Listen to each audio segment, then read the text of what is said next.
Bismillahirrahmanirrahim. Assalamu alaikum dear students. Hope you all will be fine. जैसा कि आपको पता है कि स्कूल में हमने अपने सारे चैप्टर्स कंप्लीट कर दिए थे, लेकिन जो रिमेनिंग चैप्टर्स थे अकॉर्डिंग टू बोर्ड सिलेबस जो गवर्नमेंट की तरफ से हमें सिलेबस प्रोवाइड किया गया है 8th क्लास के लिए, उसके अकॉर्डिंग हमारे जो बाकी चैप्टर्स थे जो हमने नहीं पढ़े थे उनमें से भी हम कुछ टॉपिक्स जो मेन इंपॉर्टेंट टॉपिक्स हैं वो डिस्कस करने जा रहे हैं। ठीक है, तो आज हम स्टार्ट करेंगे अपना चैप्टर बायोटेक्नोलॉजी। ऑल्दो हम ये पूरा चैप्टर नहीं डिस्कस करेंगे, लेकिन इसमें जो मेन टॉपिक्स हैं जो गवर्नमेंट की तरफ से हमें बताए गए हैं हम इंशाल्लाह उनको कंप्लीट करेंगे। ठीक है, सो our first topic is biotechnology and difference between gene, DNA and chromosome। ये तो बेसिक सिंपल सा चैप्टर है, इसमें जनरली हमें इंट्रोडक्शन देना है बायोटेक्नोलॉजी का और उसके बारे में जीन डीएनए का डिफरेंस आपको पता होना चाहिए, और आखिर में हम जो है वो बायोटेक्नोलॉजी के यूजेस वगैरह देखेंगे। ठीक है, सबसे पहले बायोटेक्नोलॉजी की डेफिनेशन देखते हैं।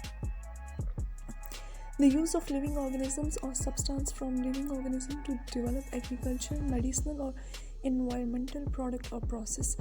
Simply जब हम लिविंग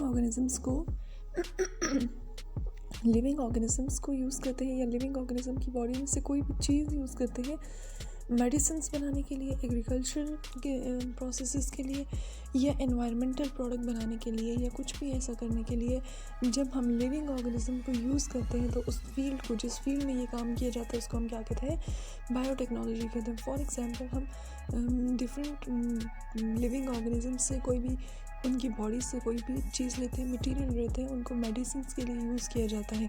फॉर एग्जांपल यही आ जाता है मेनली कि ऐसे मेडिसिन यूज़ किया जाता है या जीन्स को यूज़ किया जाता है डिफरेंट प्रोसेसेस के लिए, तो उसको क्या हम कहते हैं, उस फील्ड को हम कहते हैं बायोटेक्नोलॉजी। ठीक है, आज जो हम डिस्कस करने जा रहे हैं बायोटेक्नोलॉजी में वो बेसिक कॉन्सेप्ट है सिंपली कि बेसिक कॉन्सेप्ट क्या है कि आपके पास जीन्स क्या होते हैं। ठीक है, ये डीएनए क्या होता है, या इसके साथ साथ जो तीसरी चीज़ आ जाती है क्रोमोसोम्स क्या होते हैं। इनके बारे में आप इससे पहले सब कुछ पढ़ चुके हैं, यहाँ पे हम सिंपली जनरल से कॉन्सेप्ट देंगे।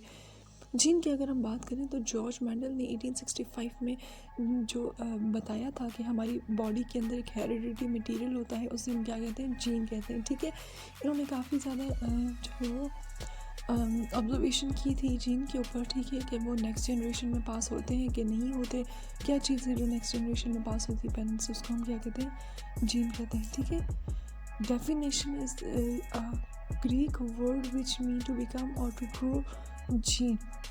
जीन की अगर हम बात करें तो ये ग्रीक वर्ड है जिसका मतलब है टू ग्रो। ठीक है, which are made up of DNA.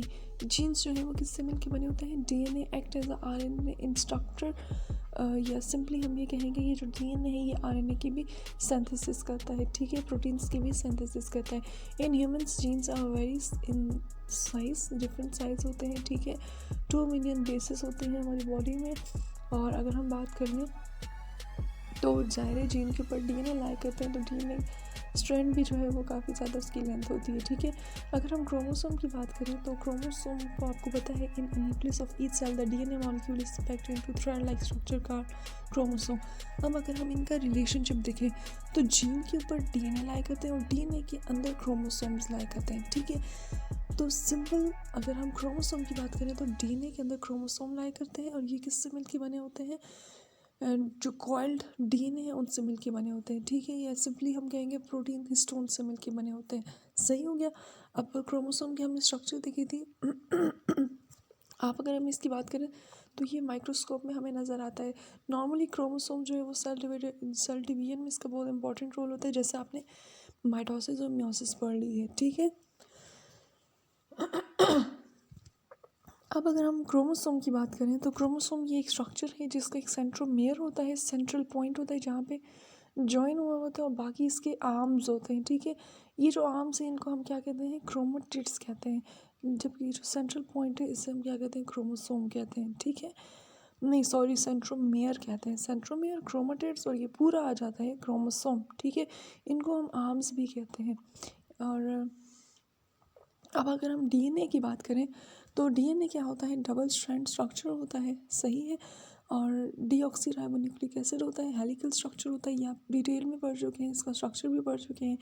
ये किस किस चीज़ से मिलकर बना होता है, 3 मेन स्ट्रक्चर्स से मिलकर बना होता है, जिसे हम क्या कहते हैं, phosphate, ribose sugar, phosphate group, और थर्ड आ जाता है बेसिस, नाइट्रोजिनस बेसिस। ठीक है, ये आपके पास लेडर लाइक स्ट्रक्चर होता है, जिसमें हमने कहा था कि जो साइड पे जो बाउंड्री होती है वो शुगर और फॉस्फेट की बनी होती है, और जो अंदर बॉन्डेड होती हैं वो किससे मिलकर बनी होती है, वो नाइट्रोजनस बेसिस से मिलकर बनी होती है। फिर ये क्या हो जाती है, कॉयल हो जाती है, जैसे ये नज़र आ रहा है यहाँ पे सीधा और यहाँ पे कॉयल हुआ हुआ है। ठीक है, तो कॉइल्ड हेलिकल स्ट्रक्चर होता है, सही है, डबल स्ट्रैंडेड होता है।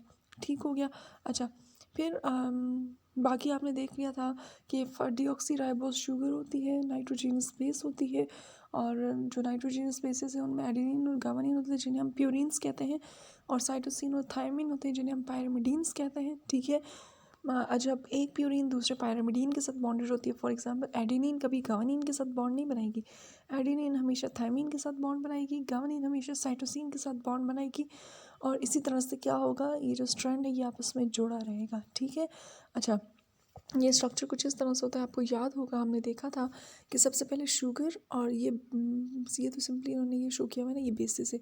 सबसे पहले क्या होता है, शुगर और बेस जो है वो कंबाइन हो रही है, तो ये आपके पास ऐसा होता है, जो सिंपली राइबोज शुगर है और ये बेस है। राइबोज का मतलब 5 कार्बन शुगर, 1 2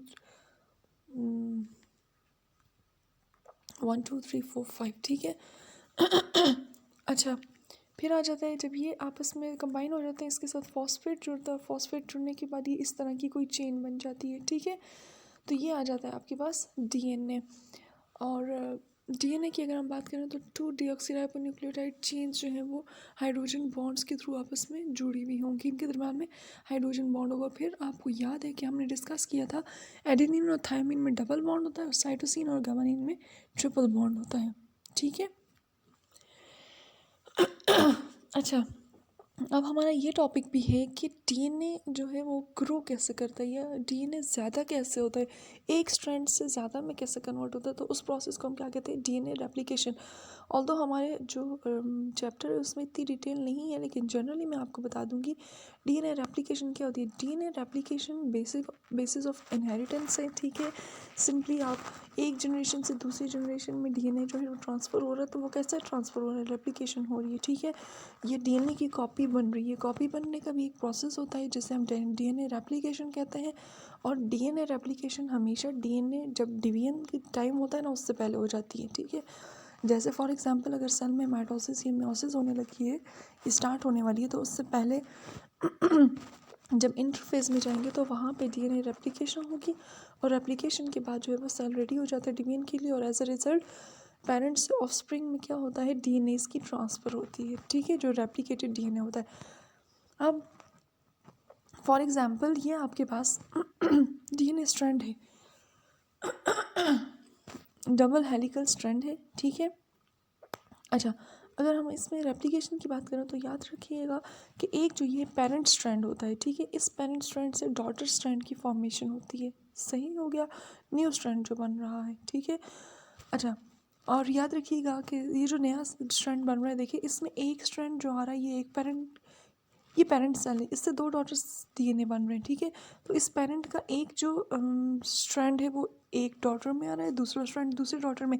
इसीलिए याद रखिएगा जो आपका बनने वाले डॉटर डीएनएज हैं उनमें हाफ हाफ जो कैरेक्टर्स हैं, ये सिंपली हम ये कहेंगे कि जो डुप्लीकेशन है वो हाफ हाफ रिजेम्बलेंस होगी, वो किससे होगी, पेरेंट स्ट्रैंड से होगी। ठीक है, सबसे पहले जो सिंपल तरीका है वो ये है कि फॉर एग्जांपल ये डीएनए है डबल स्ट्रैंडेड, ये क्या होगा, अनकॉयल होगा, अनकॉयल होगा, ये सीधा हो जाएगा, सीधा होते ही ये खुलना शुरू हो जाएगा। आपस में ये बॉन्डेड होते हैं, जुड़े होते हैं, तो ये बॉन्ड टूटने लग जाएंगे और ये दूसरे से खुलने लग जाएंगे। जब ये खुलेंगे तो डिफरेंट प्रोटीन्स की वजह से मदद से डिफरेंट जो आपके पास प्रोटीन्स होती हैं वो रिस्पॉन्सिबल होती हैं यहाँ पे डीएनए के प्राइमर्स बनाने के लिए। प्राइमर्स का मतलब डीएनए के छोटे छोटे जो बेसिस हैं या छोटे छोटे स्ट्रैंड्स बनाने के लिए। ठीक है, अब ये अनवाइंडिंग होगी डीएनए की, एक एंजाइम आएगा, एंजाइम क्या करेगा, यहाँ पे आके नया स्ट्रैंड बनाने लग जाएगा दोनों जगह पे। ठीक है, अच्छा, सिंपली जैसे अब ये डीएनए स्ट्रैंड था, ये कॉइल था, ये क्या हुआ, ये अनकॉइल हो गया। अनकॉइल होने के बाद ये खुल जाता है, जिप लाइक स्ट्रक्चर बना देता है। ठीक है, जैसे ही जिप लाइक स्ट्रक्चर बनता है तो यहाँ पे छोटे छोटे डीएनए के, जैसे ये आपको नज़र आ रहे हैं, छोटे छोटे डीएनए के स्ट्रैंड्स जो हैं वो बनने लग जाते हैं। और ये स्पेसिफिक आपके पास एंजाइम्स होते हैं, ये स्पेसिफिक आपके पास प्रोटीन्स होती हैं जो ये काम करती हैं, ठीक है। जब हम डिटेल में इंशाल्लाह आप लोग 9th में जाएंगे, वहाँ पे डिटेल में रेप्लिकेशन पढ़ेंगे, वहाँ पे आप देखेंगे।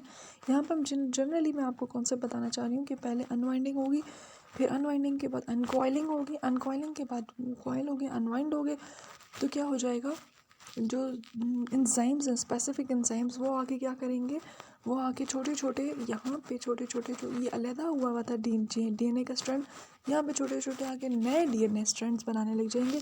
और एज अ रिजल्ट ये पूरी चेन कंप्लीट हो जाएगी, ये पूरी चेन कंप्लीट हो जाएगी। और ये एक जो डीएनए था ये डिवाइड हो जाएगा, 2 डीएनएस में कन्वर्ट हो जाएगा, ठीक है। तो इसी तरह से क्या होता है, डीएनए की रेप्लिकेशन होती है। होपफुली आपको क्लियर होगा। इंशाल्लाह अपने नेक्स्ट क्लास में हम एप्लीकेशंस डिस्कस करेंगे बायोटेक्नोलॉजी की। अगर यहाँ पे कोई कन्फ्यूजन है तो आप मुझसे पूछ सकते हैं। Thank you.